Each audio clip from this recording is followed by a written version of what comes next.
आदाब, मुंसिफ टीवी में आपका इस्तकबाल है। उत्तर भारत की खबरों के साथ मैं हूं मोनी सनवर। देखेंगे तमाम बड़ी खबरें। आगाज हेडलाइंस के साथ। आगरा में ताजमहल को बम से उड़ाने की मिली धमकी। सीआईएसएफ और एएसआई ने पूरा कैंपस घेरा। मेल भेजने वाले की जांच में जुटी पुलिस।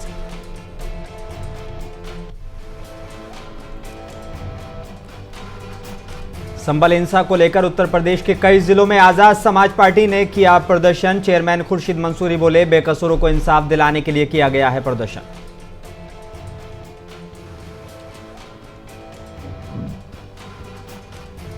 बरेली में ऑल इंडिया मुस्लिम जमात के कार्यकर्ताओं ने जिलाधिकारी को सौंपा ज्ञापन। बांग्लादेश में हिंदू समाज के लोगों पर हो रहे हमलों पर जताई नाराजगी।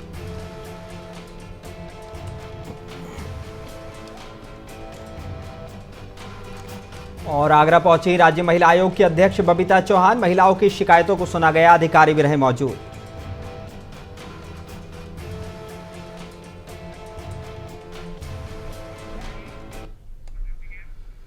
आइए बुलेटिन की शुरुआत कुछ अहम और बड़ी खबरों के साथ। आगरा में ईमेल के जरिए ताजमहल को बम से उड़ाने की धमकी मिली है।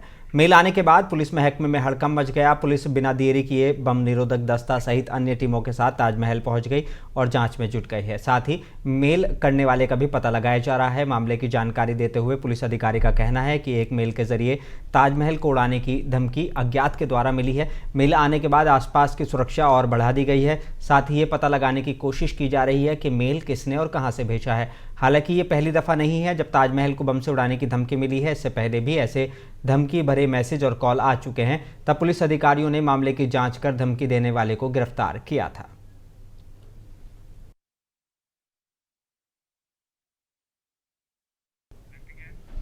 और उत्तर प्रदेश के अयोध्या में के फैजाबाद सदर तहसील तुकुनिया पार्क में आजाद समाज पार्टी के जिलाध्यक्ष देवेश कुमार पिंटू की अध्यक्षता में ज्ञापन सौंपा गया है, जिसमें मांग की गई है कि संभल में मस्जिद के सर्वे के नाम पर लोगों की गोली मारना, घरों में जबरदस्ती घुसकर मुस्लिम युवकों को पकड़ना ये गलत है। इसके लिए हम लोग निंदा करते हैं और हम लोगों की मांग को लेकर ये सब बंद होना चाहिए। राष्ट्रपति के नाम ज्ञापन सौंपा गया है। 24 को हुए उत्तर प्रदेश के संभल जिले में जो जामा मस्जिद के सर्वे कराने जाने के नाम पर जो घटना, जो दंगा फैलाई गई सरकार द्वारा, उसी के संबंध में आज जिला अधिकारी महोदय द्वारा ज्ञापन राष्ट्रपति को दिया जाएगा। इस सूची में यही है कि जो निर्दोष लोगों को फंसाया जा रहा है, ज़बरदस्ती लोगों के घर में घुस के गिरफ्तारी की जा रही है और 4 नागरिकों की जो हत्या की गई है, उसके निर्देश उसके संबंध में माननीय सुप्रीम कोर्ट द्वारा उनकी निगरानी में उच्च सर्वे कराए जाने की मांग में दिया जा रहा है। बांग्लादेश की छोड़े, पहले हम अपने तो बात कर लें। हमारे देश में देखिए आए दिन दलितों पर, मुस्लिमों पर, पिछड़ों पर अत्याचार हो रहा है। क्या ये दलित यहाँ के हिंदू नहीं हैं? बांग्लादेश के अंदर बोलेंगे हम, जो गलत है उसके लिए बोलेंगे, लेकिन सबसे पहले हम जिस देश के हैं, पहले हम उस देश का तो व्यवस्था ठीक से देख लें, उस देश के नागरिक को तो सुरक्षित रख लें। यहाँ के देखिए आए दिन उठा के देखिए रेप, बलात्कार जैसी हत्याएँ, घटनाएँ कितनी हो रही हैं। उत्तर प्रदेश के जिला बिजनौर में भी संभल हिंसा को लेकर आजाद समाज पार्टी ने प्रदर्शन किया है। संभल मसले को लेकर आजाद समाज पार्टी के कार्यकर्ताओं ने जिलाधिकारी कार्यालय पहुंचकर प्रदर्शन किया है। साथ ही राष्ट्रपति के नाम जिला प्रशासन को ज्ञापन सौंपा है। आजाद समाज पार्टी के लीडर और सहारनपुर चेयरमैन खुर्शीद मंसूरी ने कहा कि संभल में बेकसूरों को इंसाफ दिलाने के लिए आजाद समाज पार्टी ने प्रदर्शन किया है। आज हमने जो है ना, जो संभल प्रकरण है उसके संबंध में ज्ञापन दिया है आज़ाद समाज पार्टी काशीराम ने। जिस तरह से लोगों का सरकार ध्यान भटकाने के लिए इस तरह के हादसे करा रही हैं, ठीक है, रोज़गार नहीं है, बेरोज़गारी है, इनके पास कोई एजेंडा नहीं है काम करने का, ठीक है। जब भी ये देखते हैं, सरकार ये देखती है कि हमारा गिराफ गिर रहा है, तो वो कुछ ना कुछ इस तरह के कांड करा देती है। अब जैसे कि ये नया चलन चला है कि मस्जिदों के अंदर मंदिर ढूंढे जा रहे हैं, मतलब ये बहुत ही एक्ट का भी उल्लंघन है, संविधान का भी उल्लंघन है और इस तरह से काम नहीं चलेगा। उत्तर प्रदेश के अमरोहा जिले में संभल की घटना को लेकर आजाद समाज पार्टी ने प्रदर्शन किया है। आजाद समाज पार्टी के कार्यकर्ता और पदाधिकारी भारी संख्या में कलेक्ट्रेट पहुंचे। उन्होंने गलत मैनेजमेंट को संभल में हुए दंगे की वजह बताया है। आजाद समाज पार्टी के कार्यकर्ताओं ने सुप्रीम कोर्ट की निगरानी में घटना की जांच कराने की मांग की है। ये जो विरोध प्रदर्शन है आज आज़ाद समाज पार्टी काशीराम का माननीय राष्ट्रीय अध्यक्ष और लोकप्रिय सांसद चंद्रशेखर आजाद जी के आह्वान पर पूरे उत्तर प्रदेश में जो संभल में जो ये घोर घटना हुई है जिसमें प्रशासन की लापरवाही की वजह से उसके लिए आज हम लोग यहाँ ज्ञापन देने के लिए एकत्रित हो रहे हैं। मांग क्या करते हैं? मांग यही करते हैं कि जिस तरीके से वहाँ निर्दोष लोगों पर प्रशासन के लोगों ने गोलियां चलाने का काम किया और वहाँ 5-6 ट्रेजडी हुई हैं, तो उसका जो दोषी है उसे जो है वहाँ पे उनको सज़ा मिलनी चाहिए जो दोषी हैं। और जिन लोगों ने वहाँ पथराव नहीं किए हैं और लगभग 3,500 लोग वहाँ पे जो अज्ञात में करे गए हैं चिन्हित, तो उसमें कुछ निर्दोष लोग भी उठाए जा रहे हैं। ये भी हमारी मांग है कि निर्दोष लोगों को ना उठाया जाए, जो उसमें दोषी उसी को उठाया जाए।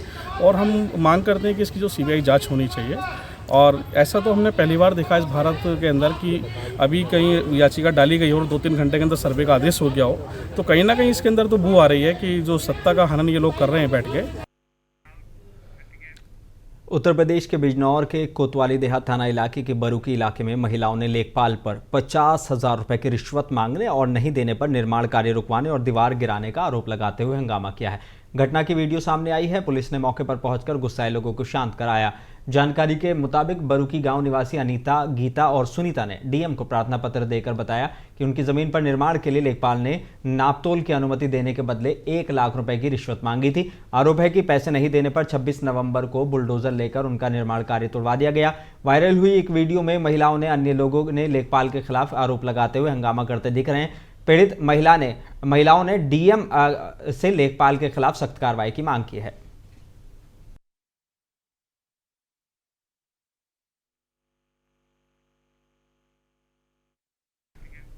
उत्तर प्रदेश के बरेली में बांग्लादेश के मुद्दे पर ऑल इंडिया मुस्लिम जमात के सभी कार्यकर्ताओं ने जिलाधिकारी बरेली के माध्यम से प्रधानमंत्री नरेंद्र मोदी को संबोधित आज एक ज्ञापन दिया है, जिसका नेतृत्व जमात के राष्ट्रीय अध्यक्ष मौलाना मुफ्ती शहाबुद्दीन रजवी बरेलवी ने किया है। ज्ञापन में कहा गया है कि पिछले कई दिनों से बांग्लादेश में अल्पसंख्यकों पर अत्याचार हो रहा है। बांग्लादेश के अल्पसंख्यक अपनी आवाज बुलंद करते हैं तो उनको देशद्रोही करार देकर गिरफ्तार किया जा रहा है।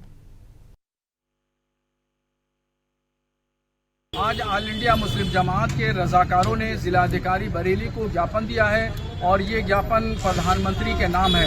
इस ज्ञापन में तमाम रजाकारों ने ये मांग की है प्रधानमंत्री से कि बांग्लादेश में हो रहे अल्पसंख्यक हिंदुओं पे जो जुल्म ज्यादती अत्याचार हो रहा है उसको फौरी तौर पर रोका जाए और भारत सरकार इसमें हस्तक्षेप करे। और ज्ञापन में ये भी मांग की गई है कि वहाँ पर दुर्गा पूजा पंडालों पर, मंदिरों पर और कुछ सनातन धर्मी रहनुमाओं पर जो राष्ट्रद्रोह का मुकदमा किया गया है, गिरफ्तारियां की गई हैं, इनको।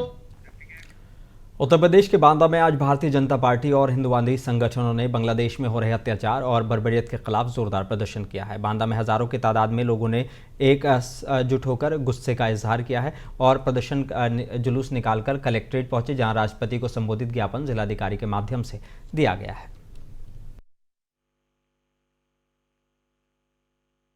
बांग्लादेश में जो हिंदुओं के ऊपर अत्याचार हो रहे हैं उसके लिए पूरे देशव्यापी आंदोलन और ज्ञापन का कार्यक्रम है, जिसमें डीएम के माध्यम से हम राष्ट्रपति को ज्ञापन भेज रहे हैं कि वहां पर हिंदुओं की सुरक्षा की सुनिश्चित की जाए और वहां पर जो हिंदुओं के अत्याचार हो जाए उनको तत्काल बंद किया जाए। उसके लिए अगर भारत सरकार कार्रवाई नहीं करेगी तो पूरा देश का हिंदू आंदोलन होगा और देश के हालात खराब होंगे। इसलिए हम भारत सरकार से मांग करते हैं कि वहाँ की हिंदुओं की सुरक्षा सुनिश्चित करें। वहाँ पर हमारी जो बहन बेटियाँ और हमारे बच्चों के साथ हो रहा है ये जग जाहिर है, सारा आदमी इसको जानता है। और आगरा में राज्य महिला आयोग की अध्यक्ष बबीता चौहान ने सर्किट हाउस में जनसुनवाई की है। राज्य महिला आयोग की अध्यक्ष के द्वारा महिलाओं की शिकायतों को सुना गया है। बबीता चौहान ने बताया कि महीने में 2 बार जनसुनवाई की जाती है और समस्याओं का समाधान किया जाता है। जनसुनवाई के दौरान संबंधित विभागों के अधिकारी भी मौजूद रहे।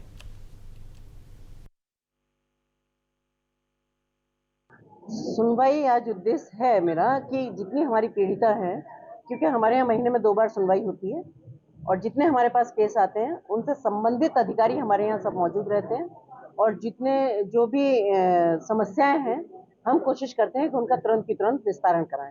जो कोर्ट में केस चल रहे होते हैं उनका तो एक अलग मामला है कि क्योंकि वो कोर्ट पे ही छोड़ दिया जाता है। बाकी जो कोर्ट में नहीं है, जो पुलिस में है, जो पुलिस के द्वारा है या जो भी। और उत्तर प्रदेश के फिरोजाबाद में जिला मुख्यालय पर भारतीय किसान यूनियन भानु के राष्ट्रीय अध्यक्ष भानु प्रताप सिंह के नेतृत्व में जिले के किसानों ने समस्याओं को लेकर जिलाधिकारी और एसएसपी फिरोजाबाद को ज्ञापन सौंपा है। भारतीय किसान यूनियन भानु के राष्ट्रीय अध्यक्ष भानु प्रताप सिंह फिरोजाबाद पहुंचे और जिला मुख्यालय पर किसानों की और अन्य समस्याओं को लेकर जिलाधिकारी और एसएसपी से मुलाकात की और उनको ज्ञापन सौंपा है, जिसमें संगठन के पदाधिकारी भी उनके साथ मौजूद रहे। सारे जिलाध्यक्ष और सारे पदाधिकारी लोग इसलिए आए कि फिरोजाबाद की जो समस्याएं थी जिलाधिकारी लेवल की और पुलिस कप्तान लेवल की, उनका एक साथ मिलकर एक एक देते हैं तो कोई सुनता नहीं है। एक साथ मिलकर सबकी समस्याओं का समाधान करवाना था। तो अब कुछ डीएम साहब की समस्या थी वो डीएम साहब को दे दी, कप्तान साहब की समस्या थी कप्तान साहब को दे दी। हम सब लोग एकजुट होकर आए हैं, यानी संगठन के माध्यम से आए हैं। तो सबने बड़ा गौर से सुना है, ध्यान से सुना है और कप्तान साहब ने सारी समस्याओं को समाधान करने का आश्वासन दिया है। और कप्तान साहब ने कहा है कुछ समस्याएं एसडीएम शिकोहाबाद की हैं, यानी शिकोहाबाद के लोगों की समस्याएं जो एसडीएम द्वारा हमारी समाधान होनी है।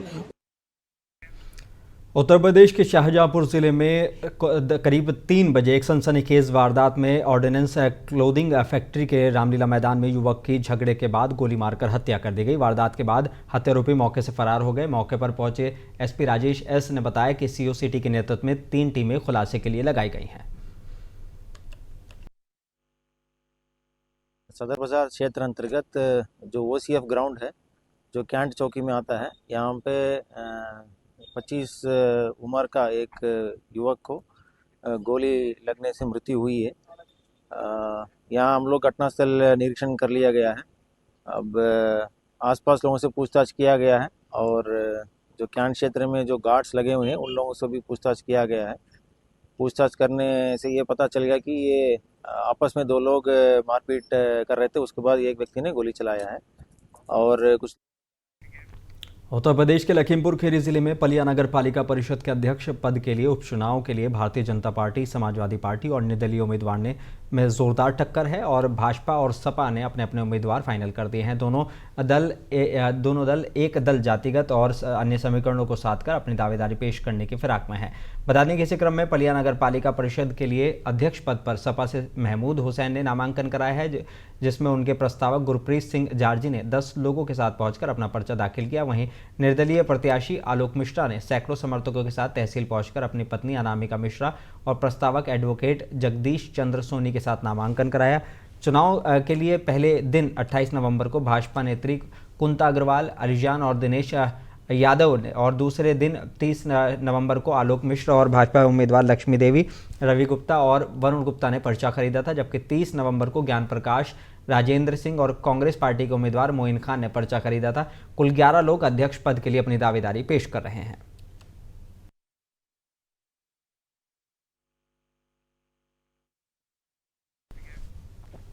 उत्तर प्रदेश के मुरादाबाद में लगातार मिल रही शिकायतों के बाद यातायात विभाग ने ई-रिक्शा चालकों पर कार्रवाई की है। मुरादाबाद के आरटीओ ऑफिस में तकरीबन 16,000 ई-रिक्शा रजिस्टर्ड हैं। चालकों द्वारा ई-रिक्शा की फिटनेस नहीं रखने और गलत तरीके से चलाने के संबंध में मिल रही शिकायतों के बाद कार्रवाई की गई है। एक विशेष अभियान चलाकर यातायात विभाग ने 150 ई-रिक्शा को अपने कब्जे में लेकर बड़ा एक्शन लिया है। फिलहाल थोड़ी बहुत कमी होने पर चेतावनी देकर चालकों को छोड़ा जा रहा है, तो वहीं दूसरी तरफ कागजों में बड़ी कमी होने पर उन पर आगे की कार्रवाई की जा रही है। आगे ई-रिक्शा संचालन के लिए शहर में 5 जोन बांटकर ई-रिक्शा चलाए जाएंगे। एसपी ट्रैफिक सुभाष चंद्र गंगवार ने मीडिया को जानकारी दी है। 16,000 से ज़्यादा ई रिक्शा आरटीओ विभाग में पंजीकृत है और लगातार ये शिकायत मिल रही है कि इनकी फिटनेस नहीं है और थोड़ा सा गलत तरीके से ये लोग संचालन करते हैं। तो उसमें कल एक विशेष अभियान चलाया गया था जिसमें लगभग 150 ई रिक्शा को हम लोग के द्वारा रोका गया था और उनको पुलिस लाइन लाया गया था और उनकी चेकिंग करी गई थी जिनके कागज पूर्ण थे या उत्तर प्रदेश के जौनपुर में आज नगर इलाके के शिया इंटर कॉलेज के मैदान में विश्व दिव्यांग दिवस के अवसर पर समेकित शिक्षा द्वारा कार्यक्रम का आयोजन किया गया। कार्यक्रम का शुभारंभ जिलाधिकारी दिनेश चंद ने किया। साथ ही जिला बेसिक शिक्षा अधिकारी डॉक्टर गोरखनाथ पटेल, लेखाधिकारी राजीव पांडे मौजूद रहे। डीएम ने इस दौरान जैसे ही गुब्बारा हवा में छोड़ा तो ट्रैक पर मशाल लेकर दिव्यांग छात्र आशीष गौड़ ने मैदान में दौड़ लगाई और केला दौड़ में वासिफ ने पहला मकाम, जबकि विक्की ने दूसरा और विराट ने तीसरा मकाम हासिल किया। जबकि लड़कियों में दौड़ में परी सरोज पहले और तान्या दूसरे मकाम पर रहीं। आज जनपद जौनपुर में अंतर्राष्ट्रीय दिव्यांग जन दिवस का आयोजन बेसिक शिक्षा परिवार के माध्यम से बेसिक शिक्षा अधिकारी श्री गोरखनाथ पटेल और पूरा परिषदीय विद्यालय के जो बच्चे हैं उनके उत्साहवर्धन के लिए, और जिस प्रकार से एक दिव्यांग व्यक्ति किस प्रकार से उनका उत्साह बढ़ाकर उनको एक राष्ट्र के सम्यक विकास में उनकी भी सहभागिता सुनिश्चित हो सके, उनके मनोबल बढ़ाने के लिए आज ये कार्यक्रम। उत्तर प्रदेश के बुलंदशहर जिले में इंटर स्टेट इलीगल वेपन की तस्करी करने वाले गिरोह के 4 शातिर लोगों को पुलिस ने गिरफ्तार किया है। पुलिस ने तस्करों से 6 अवैध पिस्टल और 1 चोरी की बाइक बरामद की है। पुलिस के मुताबिक पश्चिमी उत्तर प्रदेश के कई जिलों सहित हरियाणा में अवैध शस्त्रों की तस्करी करते थे। तस्करों में एक दिव्यांग व्यक्ति भी शामिल है। कोतवाली नगर पुलिस ने बलीपुरा नहर के पास से अवैध हथियारों के तस्करों को गिरफ्तार किया है।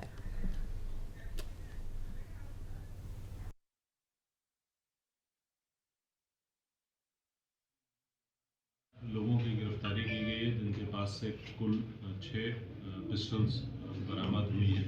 पूछताछ में इन्होंने बताया कि ये एक अंतर्राज्यीय गिरोह चलाते हैं। इसमें 2 लोग जो पकड़े गए हैं वो हरियाणा के हैं और शेष 2 में से एक अलीगढ़ का और एक हाथरस का रहने वाला है। ये लोग एक दूसरे प्रदेश से शस्त्र मंगाकर यहाँ पे विभिन्न स्थानों पर बिक्री करने का काम करते थे। जब इन्होंने यह प्रयास यहाँ बुलंदशहर में करने की कोशिश की तो इनकी और जनपद मैनपुरी के थाना कुर्रा के ग्राम उदना डांडा में हुई युवक की मौत के मामले में पुलिस द्वारा एफआईआर दर्ज नहीं किए जाने से परेशान पीड़ित परिवार ने एसपी कार्यालय के बाहर मिट्टी का तेल डालकर आत्मदाह करने का प्रयास किया है। वहीं एसपी कार्यालय के बाहर अचानक से हंगामा सा कट गया। एसपी कार्यालय के बाहर मौजूद पुलिस कर्मियों ने परिवार को आत्मदाह करने से रोका। उसके बाद पुलिस की ओर से पीड़ित परिवारों को कार्रवाई का आश्वासन दिया गया है। सर ये बताइए, हम कहीं 10 बार यहाँ आ चुके हैं। हम 10 बार आ चुका हूँ, भागते भागते 10 बार आ चुका हूँ, मेरी कोई सुनवाई नहीं हो चुकी। हम थाने कम से कम 50 बार जा चुके हैं, 50 बार जा चुके हैं। सर बताइए, हमारी कहीं सुनवाई नहीं हो रही है। नहीं तो थाने जाते दरोगा जी क्या दरोगा जी बाद में। उत्तर प्रदेश के अयोध्या में संदिग्ध परिस्थितियों में विवाहिता की मौत हो गई है। घर के बरामदे में टीन शेड के हुक से उसका शव लटका मिला है। मायके वालों ने दहेज हत्या का आरोप लगाया है। पति समेत 5 लोगों के खिलाफ दहेज हत्या का मुकदमा दर्ज किया गया है। थाना पुरा कलंदर के राजपुर माफी गांव का ये मामला बताया जा रहा है। बीकापुर कोतवाली क्षेत्र में मृतका का मायका है।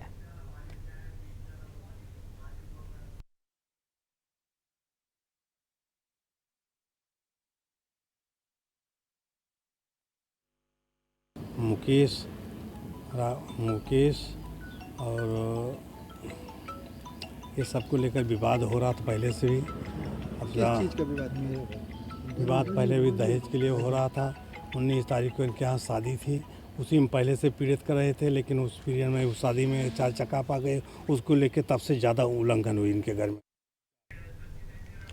खबर उत्तर प्रदेश के जनपद अमरोहा से है, जहां गजरौला थाना इलाके के खादर इलाके के गांव टिकोवाली में एक नाबालिग किशोरी की गला घोंटकर हत्या कर दी गई। सुबह किशोरी का शव घर से उसके ही कमरे में चारपाई पर पड़ा मिला है।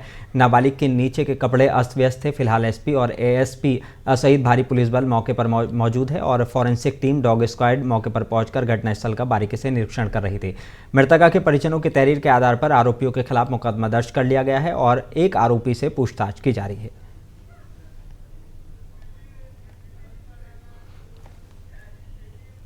क्षेत्र में आज प्रातः ये सूचना मिली थी कि एक युवती की घर में गला दबाकर हत्या कर दी गई है। सूचना पर मौके पर पहुंचकर शव को पोस्टमार्टम के लिए भेजा गया है। परिजनों की तहरीर। उत्तर प्रदेश के बरेली में इन्वर्टिस यूनिवर्सिटी में एक हफ्ते के अंदर 2 छात्रों की आत्महत्या की घटनाओं ने पूरे यूनिवर्सिटी को हिलाकर रख दिया है। बता दें कि बीसीए प्रथम वर्ष की छात्रा ने अपने हॉस्टल के कमरे में फांसी लगाकर जान दे दी। इससे पहले 5 दिन पहले बीसीए 4th ईयर के छात्र ने भी आत्महत्या की थी। दोनों घटनाओं ने छात्रों को मानसिक स्थिति, यूनिवर्सिटी प्रशासन की भूमिका और सुरक्षा व्यवस्थाओं पर गंभीर सवाल खड़े कर दिए हैं। पुलिस को सूचना मिली कि यूनिवर्सिटी के गर्ल्स हॉस्टल में निहारिका नाम की छात्रा ने फांसी लगाकर आत्महत्या कर ली है। निहारिका शाहजहांपुर जिले के खुटार कस्बे की रहने वाली थी और बता दें कि सभी छात्राओं ने उसे कमरे में फंदे से लटकते देखा और तुरंत प्रशासन और पुलिस को जानकारी दी। पुलिस ने शव को कब्जे में लेकर पोस्टमार्टम के लिए भेज दिया है। फिलहाल आत्महत्या के कारणों का खुलासा नहीं हो पाया है। पुलिस ने छात्रा के परिवार को घटना की सूचना दे दी है। आज दिनांक 2 दिसंबर 2024 को जनपद बरेली में स्थित इन्वर्टिस यूनिवर्सिटी के कैंपस में एक फर्स्ट ईयर बीसीए की छात्रा ने अपने हॉस्टल रूम में हैंगिंग द्वारा सुसाइड किया, ऐसी सूचना प्राप्त हुई। सूचना प्राप्त होते ही पुलिस मौके पर पहुंची, फील्ड यूनिट मौके पर पहुंचा और आवश्यक वीडियोग्राफी, फोटोग्राफी कराई गई है। इसमें पंचायतनामे की कार्रवाई अभी तक की जा चुकी है।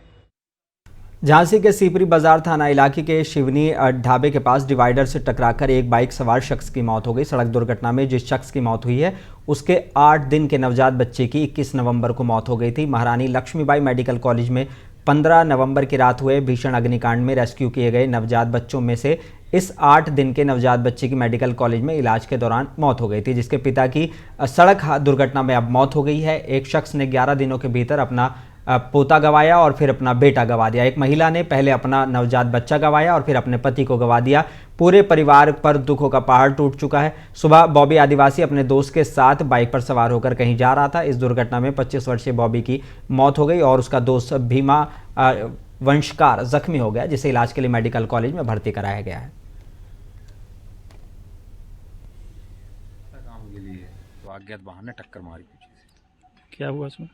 खत्म हो गया। ये एक और था, उसके पैर भी टूट गए और नाक मुंह से खून आ रहा। अच्छा, इसका कुछ बच्चा भी पहले खत्म? इसका बच्चा पहले हुआ था, वो आग लगी थी मेडिकल में, उसी में अच्छा खत्म हुआ था। क्या दिन की पहले की बात है? लगभग 15 तारीख को खत्म हुआ था। लड़का खत्म हो गया, वो भी जाओ।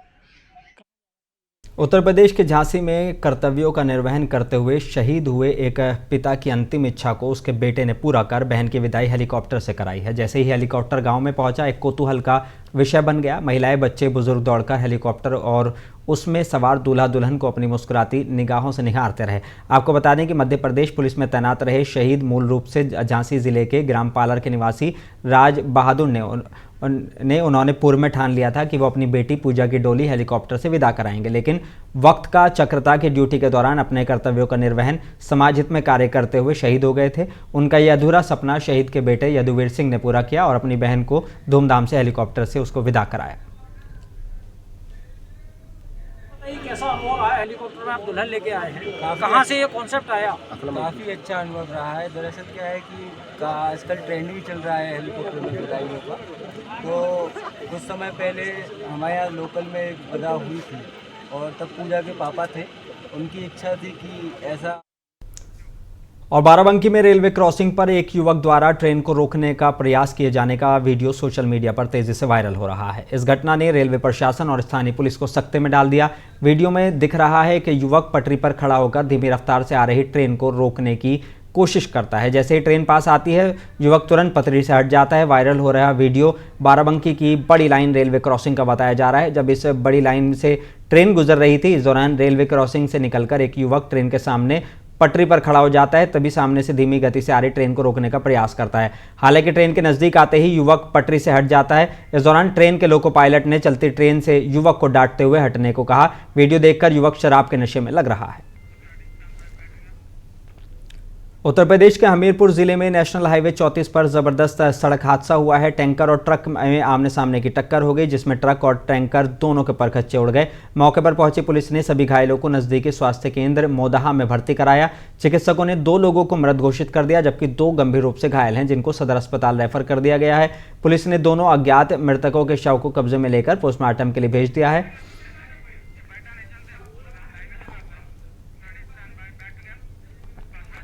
उत्तर प्रदेश के फिरोजाबाद के नगर पंचायत मक्खनपुर के वार्ड नंबर 5 में अहिल्याबाई स्कूल से लेकर डॉक्टर ज्ञानेंद्र के मकान तक सीसी रोड का निर्माण कार्य का शुभारंभ वार्ड के सभासद प्रतिनिधि पारुल मोहन और सभासद प्रमोद डिश वालों के द्वारा किया गया है। सभासद प्रतिनिधि पारुल मोहन ने कहा कि जनता को बहुत दिक्कतों का सामना करना पड़ रहा था।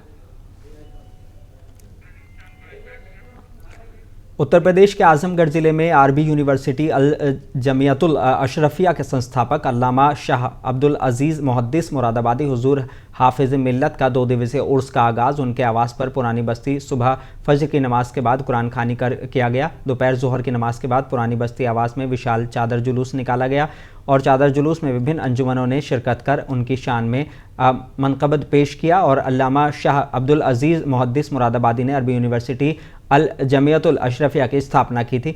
बता दें कि देश विदेश से दीनी तालीम छात्र हासिल करने आ रहे हैं और निधन के बाद परिसर में दफन कर उनका मज़ार बना दिया गया, जहां हर साल उर्स लगता है।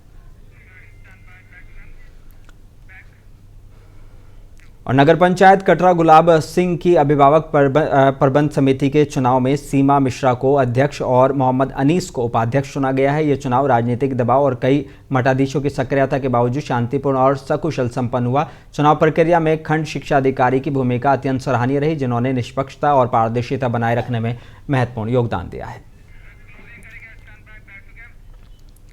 उत्तर भारत की खबरों में फिलहाल इतना ही। मुझे दीजिए इजाजत, बने रही मुंसिफ टीवी के साथ।